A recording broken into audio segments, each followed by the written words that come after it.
आपके साथ त्रिशला। आप देख रहे हैं भारत समाचार। शाम के 5 बज चुके हैं और वक्त हो चुका है आपके खास और पसंदीदा प्रोग्राम कुरुक्षेत्र का।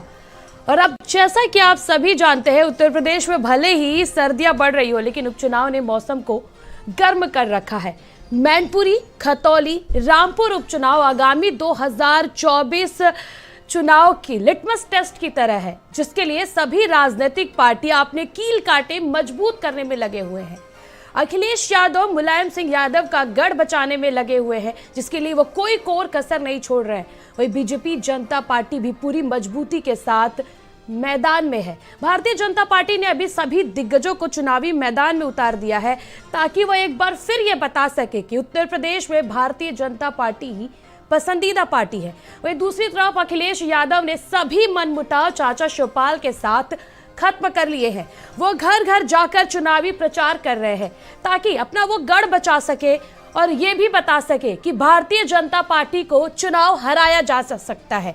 और मुलायम सिंह यादव ने अखिलेश यादव को पार्टी का करता धरता बनाकर सही निर्णय लिया है। और इसी मुद्दे पर आज हम चर्चा करेंगे। मैनपुरी जो गढ़ है, किस प्रकार से मैनपुरी को बचाने में अखिलेश यादव कामयाब होंगे। पूरा यादव कुनबा कहा जाए तो एक हो गया है। वही दूसरी तरफ भारतीय जनता पार्टी के सभी दिग्गज नेता चुनावी मैदान में। ये मुकाबला बेहद ही दिलचस्प होने वाला है। और इसी दिलचस्प मुकाबले और इसी दिलचस्प उपचुनाव पर आज की हमारी चर्चा है। इसके पहले हम आज की चर्चा की शुरुआत करें, पहले आप जो राजनीतिक पार्टियां हैं, जो राजनेता है, उनकी प्रतिक्रियाएं भी आना शुरू हो गई हैं। पहले आप वो सुनिए। मैं समझती हूँ सब लोग 5 तारीख का इंतजार कर रहे हैं और इतिहास रचने जा रहा है मैनपुरी से। महिलाएं बहुत उत्साहित है, क्योंकि नेताजी ने भी महिलाओं के लिए बहुत काम किया, महिलाओं को आगे बढ़ाने का काम किया। और जब जब समाजवादी की सरकार आई है तो हमारी प्राथमिकता महिलाओं की सुरक्षा रही है, महिलाओं की शिक्षा रही है, तो लोग में काफी उत्साह। चाचा कभी स्टार प्रचारक नहीं हुए, अब के स्टार प्रचारक भी हो गए। चाचा जी के पैर भी पकड़ने पड़ रहे हैं। पूरे परिवार की एकता की दुहाई भी दी जा रही है। ये सब इस क्षेत्र की जनता की ताकत का, जनता ने जो मन बनाया है उसका जो संकेत है, उस संकेत से समाजवादी पार्टी का पूरा कुनबा भयभीत है और घर घर घूम रहे हैं। अब गली गली भी घूमेंगे और घर घर घूमेंगे। और आपने सुना कि डिंपल यादव सीधे कहती हुई नजर आ रही हैं कि इस बार मैनपुरी इतिहास रचने जा रही है, महिलाएं इतिहास रचने जा रही हैं। यानी कि कहीं ना कहीं डिंपल यादव को मुलायम सिंह यादव ने जो महिलाओं के लिए कार्य किया है, और ये किसी से भी छुपा नहीं है कि मुलायम सिंह यादव ने किस प्रकार से आगे आकर हमेशा से महिलाओं के लिए कार्य किया है, उस पर उनको भरोसा है। और हमारे साथ हमारे 2 मेहमान जुड़ चुके हैं। श्रीमती अल्पना वाजपेयी हमारे साथ जुड़ चुकी है प्रसपा से, वही विनय सिंह हमारे साथ सपा से जुड़ चुके हैं। आप दोनों का बहुत बहुत स्वागत है हमारे साथ। विनय जी, आजमगढ़ उपचुनाव में तो अखिलेश यादव आराम कर रहे थे, लेकिन अब देखिए मैनपुरी में घर घर जाकर प्रचार कर रहे हैं।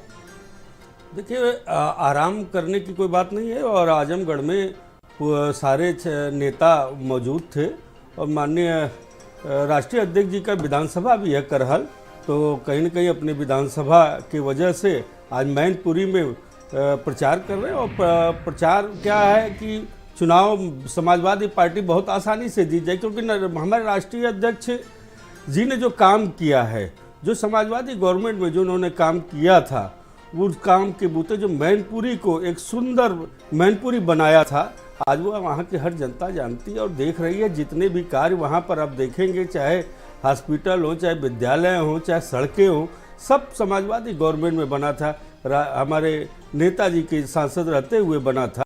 और नेताजी का बड़ा लगाव रहा है मैनपुरी से, और मैनपुरी का खासकर नेताजी से बड़ा लगाव रहा है। चाहे बड़े बूढ़े बच्चे जो भी हों, उनका नेताजी से घर घर में एक रिश्ता रहा है।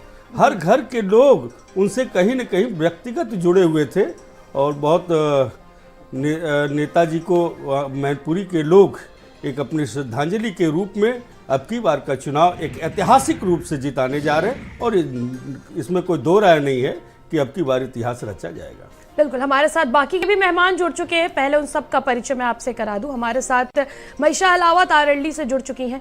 मैं बहुत बहुत स्वागत है आपका। समीर सिंह भारतीय जनता पार्टी से हमारे साथ जुड़ चुके हैं। और सुशील दुबे वरिष्ठ पत्रकार हमारे साथ जुड़ चुके हैं। सर, बहुत बहुत स्वागत है आपका भारत समाचार में। हमारे साथ आरएलडी से जुड़ी हुई है मैम। देखिए, आपको क्या लगता है इस बार भारतीय जनता पार्टी भी खतौली से जीतेगी या फिर सपा आरएलडी अपना दमखम दिखाएगी?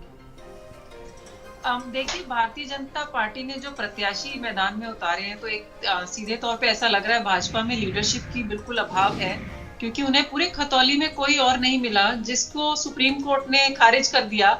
आपने वापस उन्हीं को टिकट थमा दिया। तो जनता ये देख रही है कि बीजेपी में एक लीडरशिप का टोटल मतलब एक कहते सूखा पड़ा हुआ है, और इस तरफ आरएलडी में इतने सारे नेता हैं और पढ़े लिखे हैं। मदन भैया बहुत ही मजबूत कैंडिडेट है और 4 बार विधायक रह चुके हैं।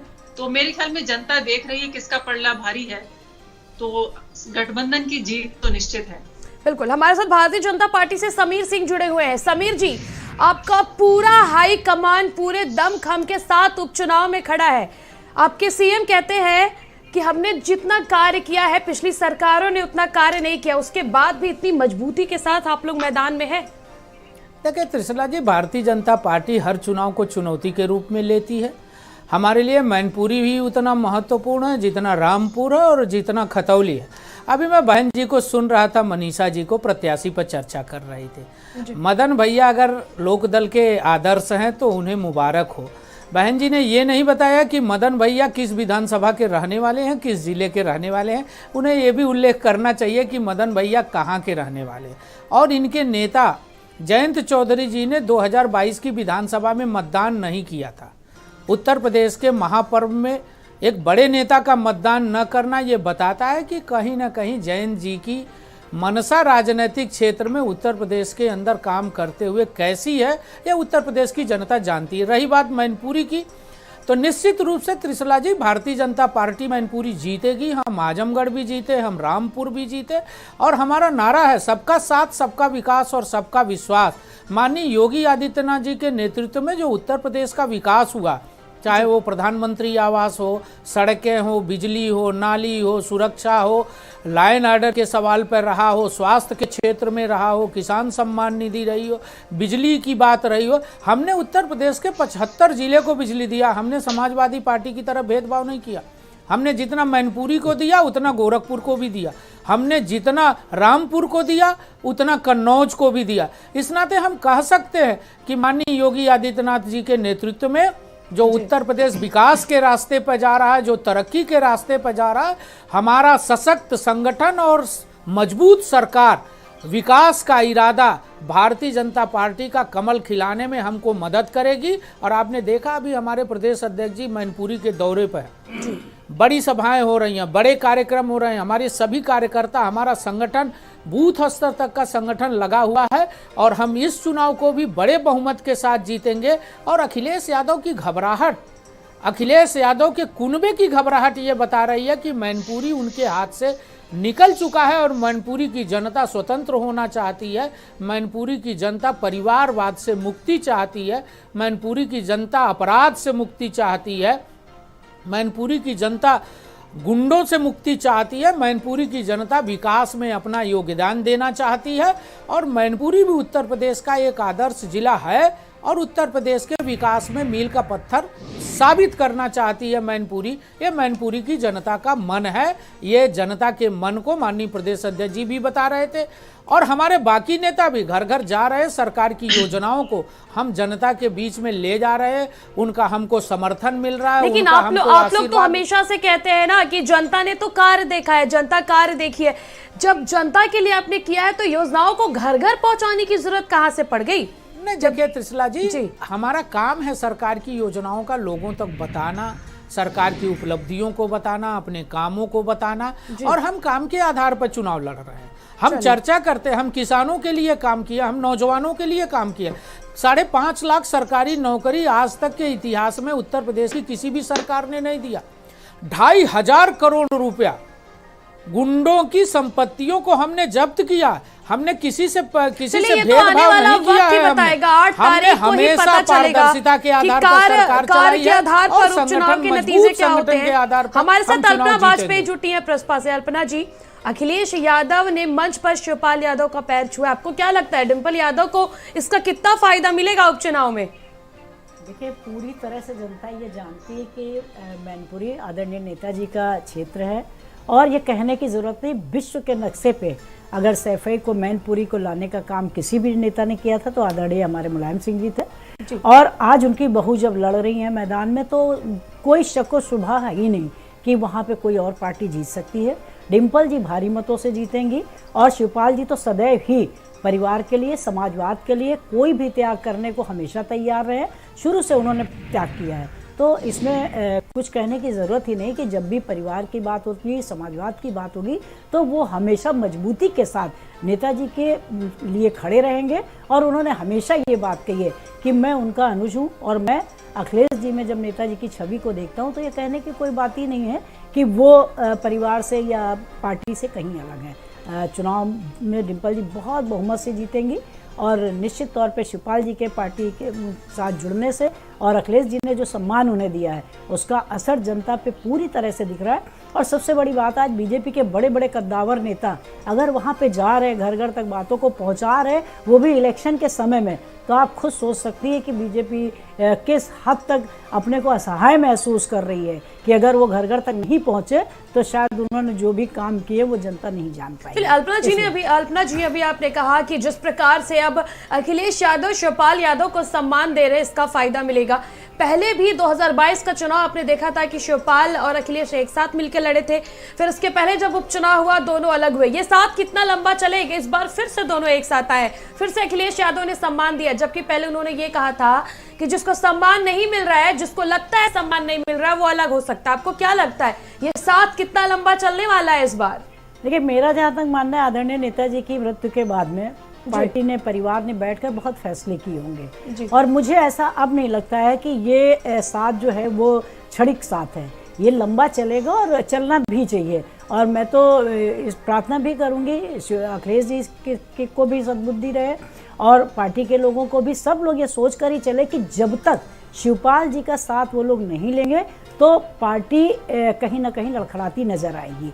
और अब उन्हें सोचने का पूरा मौका मिलेगा क्योंकि तब तक नेताजी थे और अब नेताजी इस दुनिया में नहीं है। तो उन लोगों को सोचना होगा कि हमें सिर्फ पार्टी और परिवार नहीं बल्कि हमें समाजवाद को जिंदा रखना है।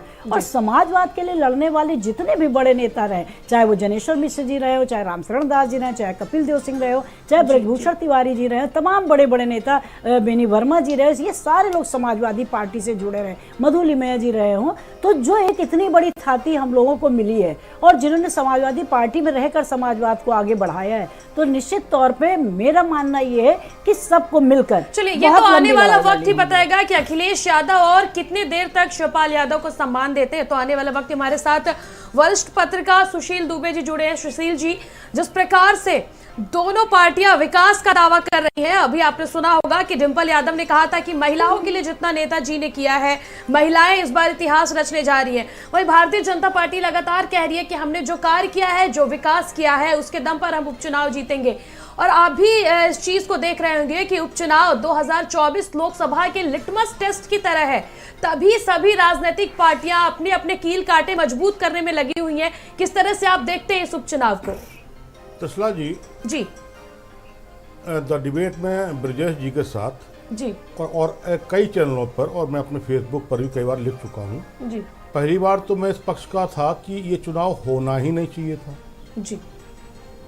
देश का समाजवादी आंदोलन का एक बहुत बड़ा पुरोधा जी, जिनका निधन हुआ है, नेताजी, धरती पुत्र, रफीकुल मुल्क, टावा की भाषा में दद्दा, बिल्कुल। तो उनको 1.25 साल के लिए एक निर्विरोध हो जाता तो एक राजनीतिक शुद्धता का उदाहरण प्रस्तुत होता कि हमने एक श्रद्धांजलि। और फिर अब मैं दूसरी बात कहूँ, चुनाव हो ही रहा है, कोई आए कोई जाए, ये चुनाव श्रद्धांजलि सभा है, उपचुनाव नहीं है मैनपुरी का, ये श्रद्धांजलि सभा है नेताजी की। इसमें कोई यादव नहीं, कोई मुसलमान नहीं, कोई ब्राह्मण नहीं, कोई शाक्त नहीं, कोई फला नहीं, सारे के सारे मुलायम सिंह और को श्रद्धांजलि देंगे, वहाँ के उनके दद्दा के वो बन के, शुभचिंतक बन के। इसमें हमने डे 1 कह दिया था, डे 1 लिख दिया था कि मैनपुरी का उपचुनाव 70-30 का रेशियो होगा, 70-30 का जी। इससे कम बहुत जबरदस्त होगा। अब इस चुनाव से एक बड़ा अच्छा काम हुआ है तसला जी कि जो लंका कांड चल रहा था समाजवादी पार्टी में पिछले 2-2.5 साल से, बस खाली और रण क्षेत्र में युद्ध होना और तीर कमान और गोली बंदूक निकलनी ही बाकी रह गया था।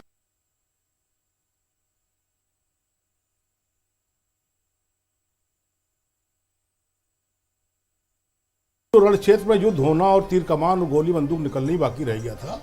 वो लंका कांड अब सुंदर कांड में बदल गया है। ये बड़ा अच्छा हुआ और ये परंपरा है। अभी प्रदेश दत्त जी कह रहे थे वो गली गली वो पैर छुए। अरे भाई, अगर चाचा ने भतीजे के पैर छुए, परिवार में तो हाय हाय किसकिच होती है, कलह होती है और फिर सब एक हो जाते हैं बैठ के। जी। तो ये बड़ा सुंदर कांड, हमें इस पे बड़ा सुख है कि एक प्रदेश की बड़ी पार्टी जिसको शीश के मुलायम सिंह जी ने बड़ा किया था, आज उस परिवार में पूरी तरीके से। और मैं इटावा का हूँ, मैं जानता हूँ कि वहाँ पर परंपराएं संस्कार अभी जिंदा हैं। वहाँ पर कितना भी विरोध हो, लेकिन हर बार मंच पे हमने पैर छूते एक दूसरे के, भले ही नीचे से ना छुए, घुटने छू लिए, लेकिन छूते देखा है ऐसे ही मन बेमन से। वहाँ पर घूंघट और वहाँ पर ये। और दूसरा आया विकास की बात, हमारे मित्र अभी कह रहे थे समीर जी, इसी विकास के चलते तो सरासू हारी है डिप्टी सीएम की, जिनको उधार का डिप्टी सीएम बना दिया है। कितना विकास था, क्यों हार गए। दूसरा, एक विभाग होता है पीडब्ल्यूडी, जिसका कैबिनेट मिनिस्टर है आज भी, और गड्ढे भरवा रहे हमारे सीएम साहब, आदरणीय सीएम साहब गड्ढे भरवा रहे उत्तर प्रदेश के।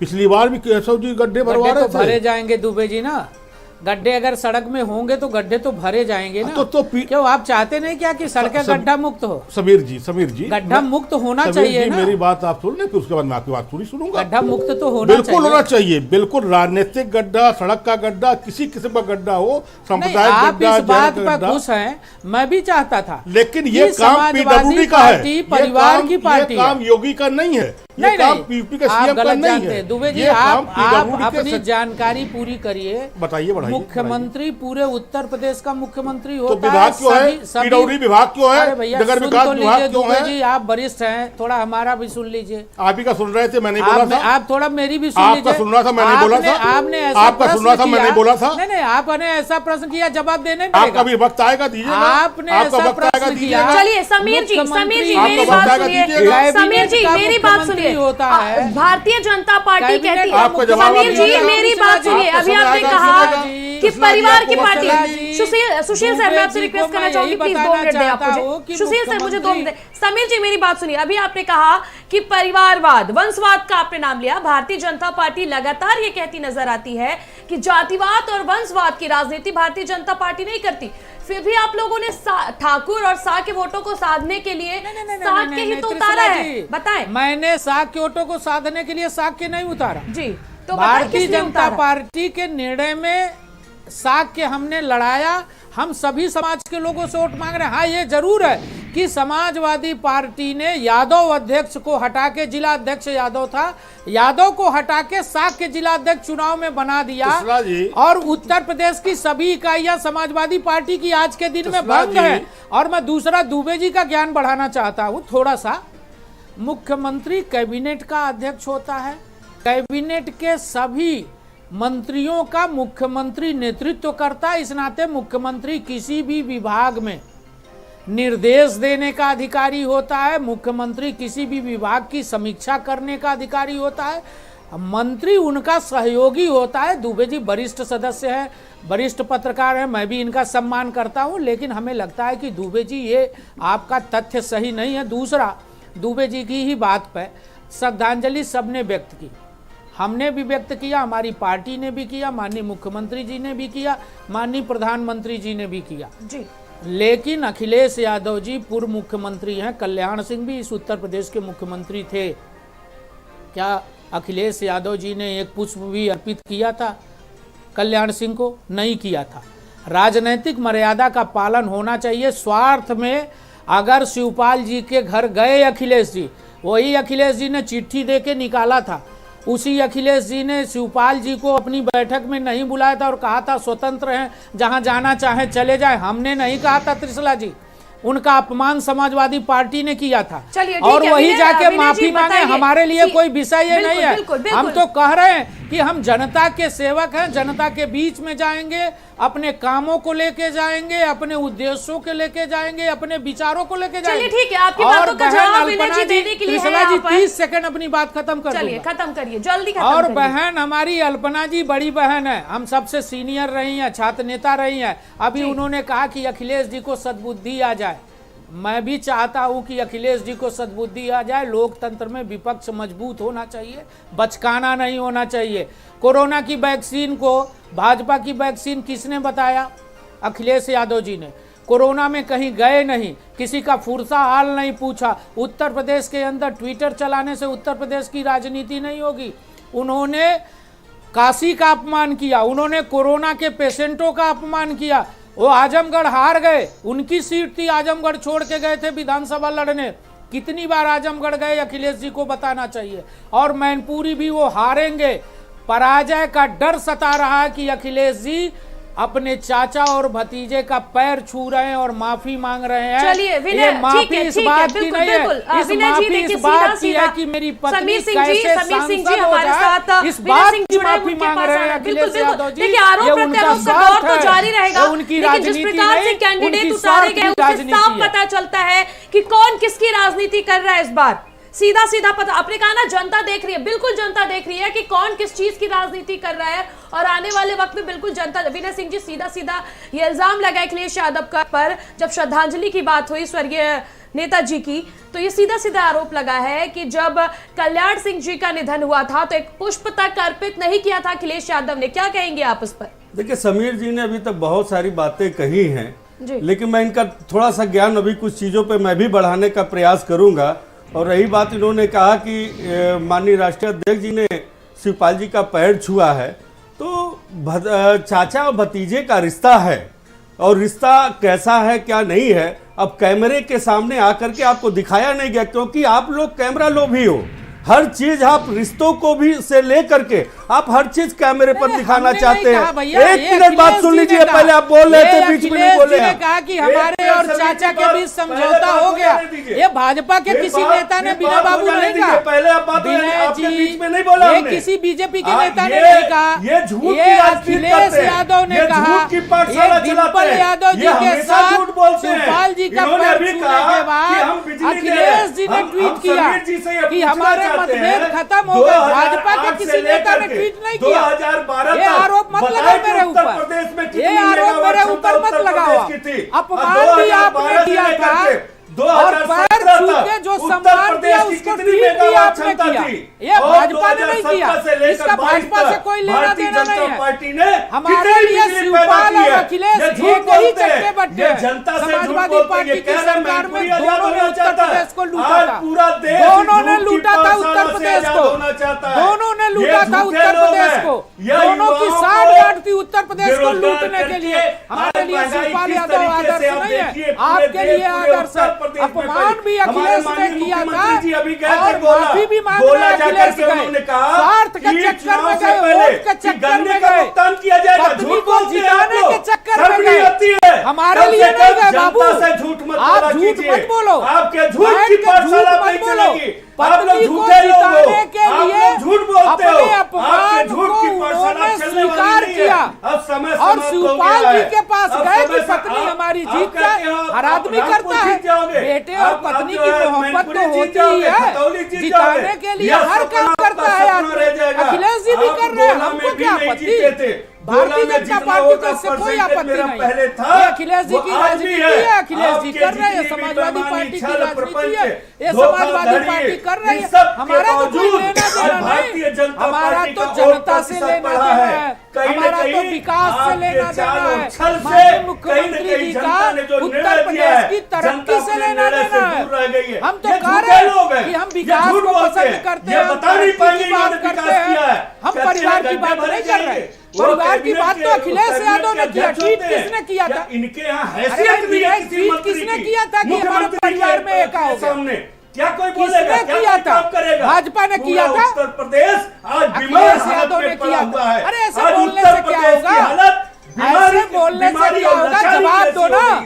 ये लोग स्वीप बोलते हैं। किसने किया? इन्होंने कहा डिम्पल कि हम यादव उत्तर जी के प्रदेश में साथ, युवाओं को अखिलेश 5,000 यादव जी रोजगार के दिए। साथ, हम समीर जी से शिवपाल और पूछना आदित्य चाहते हैं, यादव के आप साथ बताएं कहां पे किसने रोजगार दिए? डाला आप क्यों नहीं सोशल पब्लिश मीडिया करते पर? हैं? किस हमने विभाग डाला, में कितना रोजगार हमने आपने डाला। दिया? अरे इन लोगों चिल्लाने ने से साई नहीं होता से भाई, लेकर जवाब के दो ना। दरोगा से लेकर ट्वीट के किसने शिक्षा किया? तक की जितनी भर्तियां खोली किसने है किया सारी ट्वीट? भर्तियां लीक अरे हो गई और भ्रष्टाचार आज किसकी तक सरकार किसी में को हुआ, सजा सब नहीं हुई जानते है। थे। इन्हीं के सब भारतीय लोग जनता जानते हैं। पार्टी के देखिए, भ्रष्टाचारी किसने नेताओं किया? ने आप दोनों एक एक उत्तर मैं आप प्रदेश दोनों में को रोकना चाहूंगी, आप दोनों लोग एक एक करके बोलिए। समझौते हो गए, ये किसने देखिए, बताया? समीर सिंह जी, आप रहने दीजिए उनके लालच में शिवपाल विनय जी, आप विनय जी, जो है विनय महबूबा जी, विनय जी, अपनी आइडियोलॉजी किसने से डाला? अलग भाजपा ने डाला। प्रकाश राज डाला तो अखिलेश यादव ने डाला। हम तो अपने विचारधारा के चिट्ठी से सामने हैं। निकाला हम तो अखिलेश अगर यादव किसी ने, के ये सामने समाजवादी करें पार्टी समझौता, की लड़ाई तो है। अपने अरे विचारधारा हम से तो हमने पहले समझौता भी किया। अपमान समीर सिंह जी, अपने विचारधारा विनय जी, का कभी अलग अपमान करके नहीं करेंगे, अपने हमारी महबूबा संस्कृति तक से नहीं अपमान करने समझौता की। करने का काम हमारी किया। संस्कृति आपके लिए सबका देश सम्मान प्रथम नहीं करने की है आपके और लिए लोकतंत्र प्रदेश प्रथम नहीं में है। सबका आपके सम्मान लिए होना गद्दी चाहिए। और सत्ता हमें बार प्रथम बार है। कहते आप आए हैं, लोभी लोग हो। बहन अल्पना आप जी ने लोभी कहा लोग हो। है जनता से कि जुड़े अखिलेश विनय जी, जी समीर जी, सद्बुद्धि इस है। तरह से ये विनय जी, बताना समीर जी, चाहते मेरी हो। बात सुनिए, इस ये तरह से अल्पना आपकी बात जी को ने कहा कि समीर जी, मेरी अखिलेश बात जी को सुनिए, सद्बुद्धि विकास आ किया है, गई। कार्य किया है, तो तो चिल्लाने कहीं की ना कहीं जरूरत बुद्धि नहीं है आपको खराब यहाँ थी पे ना। आके। जनता सब देखिए, आराम से बात करिए आप लोग,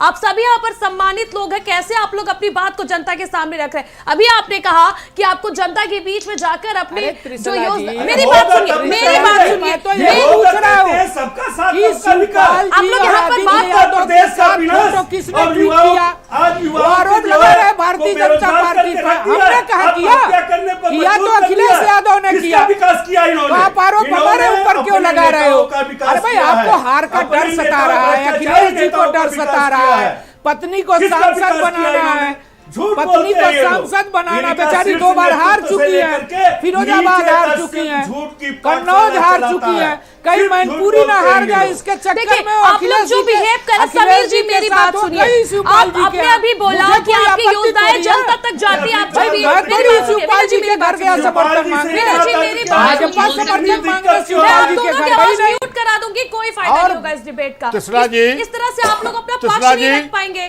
त्रिशला जी, जी, सुशील मैं जी। बैठूं कि जाऊं? सुशील मुझे जी, आपने भारत समाचार डिबेट में मैं आया हूं, आपने मेरे वक्त पर ये टैक्टिक मुझे भी आती है कि मैं किसी को ना बोलने दूं। बिल्कुल, मेरे सुशील। वक्त पर नहीं, तो आपने क्या हमें ज्ञान लेने के लिए बुलाया यहाँ पर? सुशील जी, देखिए, मैं कब से शांत कराने की कोशिश कर रही हूँ। नहीं, अगर आपके आपको यह पास सुविधा हुई तो ब्रजेश मैं जी उसके भी लिए कराते हैं, माफी इसी में चाहती डिबेट हूँ। कराते हैं। मेरी बात मेरी सुनिए। बात ही मैं सुशील शांत जी, बैठा रहा, मुझे आपने बुलाया, बीच में हमारे मित्र आ गए और तब से मैं देख रहा हूं, तो ये कौन, हमें समझ नहीं आ रहा कि बोल कौन क्या रहा है, क्या बिल्कुल, बोल रहा है। सुशील जी, मैं वही कह रही थी, सुशील जी, मैं वही कह रही थी कि जिस प्रकार से लोग अपने विकास के बड़े बड़े दावे कर रहे हैं कि मेरी पार्टी ने, जिस प्रकार से लोग देखिए, चिल्ला के छुपाने की कोशिश वही करता है जिसने कुछ नहीं किया होता है। मैं वही कब से कहने की कोशिश कर रही हूँ, चिल्लाने की जरूरत उसको होती है जिसने कुछ नहीं किया होता है, जिसने एक्चुअल में विकास किया होता है, जनता के लिए काम किया होता है, उसको चिल्लाने की कोई जरूरत नहीं पड़ती है। जिस तरह से यहाँ पर चिल्लाया जा रहा है, मैं हमेशा से एक ही चीज कहती हूं कि इस तरह से चुनाव के वक्त में आप लोग चिल्लाते हैं, आरोप प्रत्यारोप का दौर जारी करते हैं और जनता को मुद्दों से भटकाते हैं आप लोग। ये सिर्फ जनता के साथ छलावा है, जनता के साथ गलत है। इस प्रकार से चिल्ला करके आप लोग अपना पक्ष यहां पर नहीं रख पाएंगे। सुशील जी, मैं आपके पास आऊंगी। आप पूरा माहौल देख रहे हैं, आप वरिष्ठ पत्रकार हैं, आपने पहले भी कई चुनाव कवर किए हैं। जिस प्रकार से माहौल हो रहा है, किस तरह से देखते हैं आप इस उपचुनाव को, और क्या लगता है कि भारतीय जनता पार्टी जो है वो किले को भेदने में कामयाब होगी या फिर अखिलेश यादव अपना गढ़ बचाने में कामयाब रहेंगे? त्रिशला जी, मैं शांत भाव से अपनी बात बोल रहा था, फिर मैं वहीं आ रहा हूँ। जी जी। हमारे मित्र समीर जी ने कहा, मुझे ज्ञान दिया कि मेरे ज्ञान में कमी है। मैं ये जानता हूं कि प्रमुख होते हैं, मुख्यमंत्री प्रमुख होते हैं कैबिनेट के, तो फिर मुख्यमंत्री ही पीडब्ल्यू क्यों विभाग क्यों नहीं ले लेते अपने पास? काहे लिए जितेंद्र प्रसाद जी पीडब्ल्यू के मंत्री हैं, काहे लिए अरविंद शर्मा जी नगर विकास के मंत्री हैं, काहे लिए ब्रजेश पाठक जी स्वास्थ्य विभाग के मंत्री हैं? फिर सारे विभाग वो ले लें, मुख्यमंत्री जी 40 विभाग है और 4-5 ले लें। मेरा कहने का मतलब ये था कि गड्ढा मुक्त कराने का काम, देखिए फिर अच्छा हाँ खैर, गड्ढा मुक्त कराने का काम पीडब्ल्यू के मिनिस्टर का है, पीडब्ल्यू के प्रमुख सचिव का है, लोकल नगर निगम का है जो नगर विकास में आता है। उसके लिए अगर डेडलाइन मुख्यमंत्री दें, मुख्यमंत्री ये कहे पीडब्ल्यू मिनिस्टर से कि मुझे ये इस दिन तक चाहिए, तो एक लॉजिक समझ में आता है। लेकिन मुख्यमंत्री विभाग को वो करे तो आप सोचिए कि नीचे के विभाग के मंत्री क्या कर रहे हो, कहाँ कर रहे हैं। बिल्कुल बिल्कुल। दूसरी बात, आइए, इन्होंने इससे पहले मैनपुरी का प्रत्याशी रघुराज जी हैं, जी, तो रघुराज जी कितने पुराने भाजपाई हैं भैया। जी बेचारा प्रेम सिंह साक कितने लाख वोट पा के अभी पिछले चुनाव में जी वहां से मुलायम सिंह जी के सामने लड़ते रहे, तो ये प्रासपा का कैंडिडेट लाके काहे खड़ा कर दिया, प्रासपा कैंडिडेट ला काहे खड़ा कर। अब देखिए अब इसी में हम प्रसाद जी डिबेट छोड़ देंगे, हम प्रसाद जी डिबेट छोड़ देंगे, इनके पास प्रसाद जी हम डिबेट छोड़ देंगे। मेरी बात सुनिए, समीर जी, विनय जी, मैं आप लोग से आग्रह करूंगी, आप लोग पहले बात सुने और सबको जवाब। मैं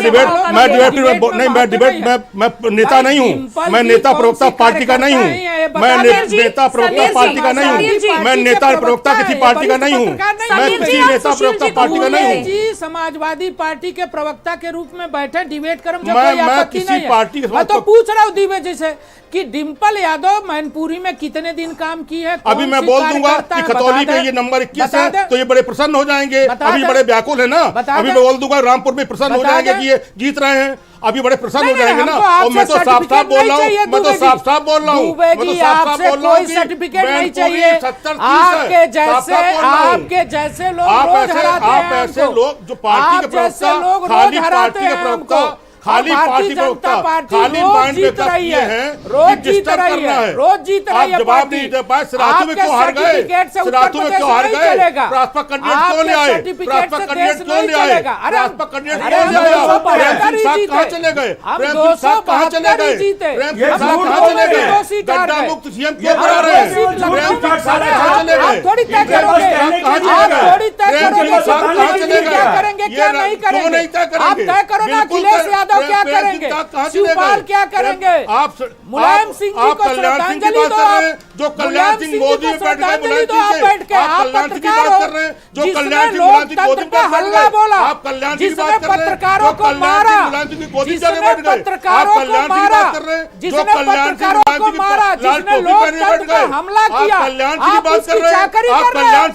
उसकी चाकरी कर रहे हैं, आप पत्रकार बन रहे हो। अरे भाई आप समाजवादी पार्टी के प्रवक्ता बन जाओ दुबे जी, कौन मना कर रहा है, कौन मना कर रहा है, आप लोकतंत्र में मुलायम सिंह जी की चाकरी करो, अखिलेश जी की चाकरी करो, कौन मना करेगा, आप सपा के प्रवक्ता बन जाओ।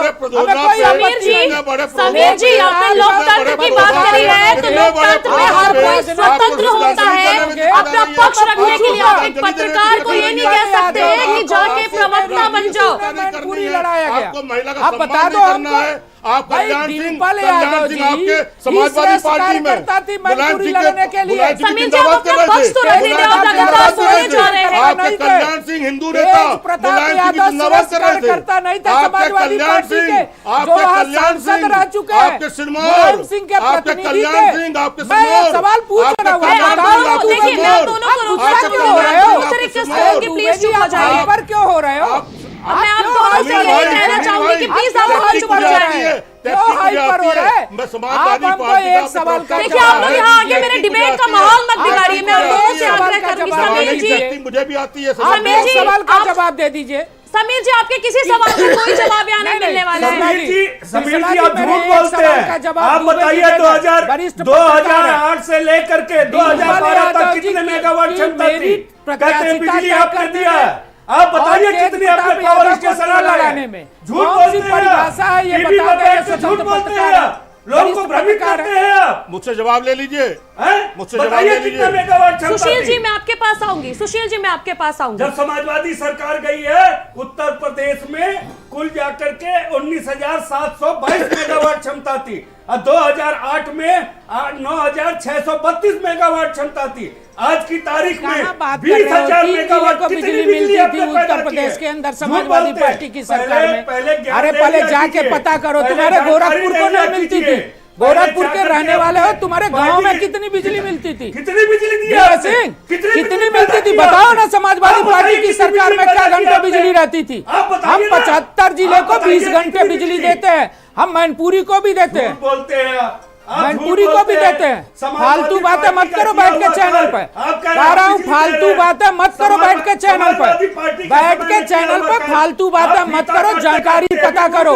हम गोरखपुर को भी दे रहे हैं तो हम मैनपुरी को भी दे रहे हैं, हम कन्नौज को भी दे रहे हैं। यहाँ बैठ के फालतू की बातों से डिबेट नहीं होती है, तथ्यों पर डिबेट होती है। हम 20 घंटे बिजली दे रहे हैं, हम मैनपुरी को भी दे रहे हैं, हम कन्नौज को भी दे रहे हैं, ठीक है, मेरी बात सुनिए, मेरी बात सुनिए। हमारे साथ आरएलडी से, मैं आप दोनों को रोकना चाहूंगी, मेरी बात सुनिए, बराबर सबको मौका दीजिए अपना पक्ष रखने का। हमारे साथ आरएलडी से मनीषा अहलावत जी जुड़ी हुई है। मनीषा जी देखिए, जिस प्रकार से वहां पर विक्रम सैनी की जो धर्मपत्नी है उन्हें ही टिकट दिया गया है, और अभी आपने सुना होगा कि समीर सिंह जी ने सीधा सवाल किया है कि मदन भैया जो है वो बताए कि वो कहाँ के रहने वाले हैं, कहाँ से उन्हें प्रत्याशी बनाया गया है। आपको क्या लगता है कि इस बात का कितना इफेक्ट जनता पर पड़ेगा, जो विक्रम सैनी की धर्मपत्नी को ही वहां से प्रत्याशी भारतीय जनता पार्टी ने बनाया है? मनीषा जी।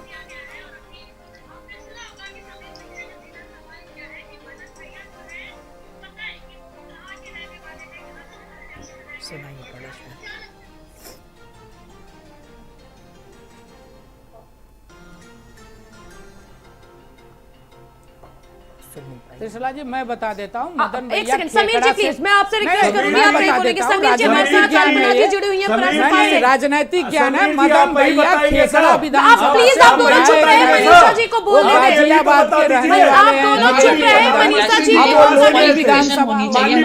आप लोग किस तरह का व्यवहार कर रहे हैं यहाँ पर? आप लोग किस तरह का व्यवहार कर रहे हैं यहाँ पर? ये देखा जाता है।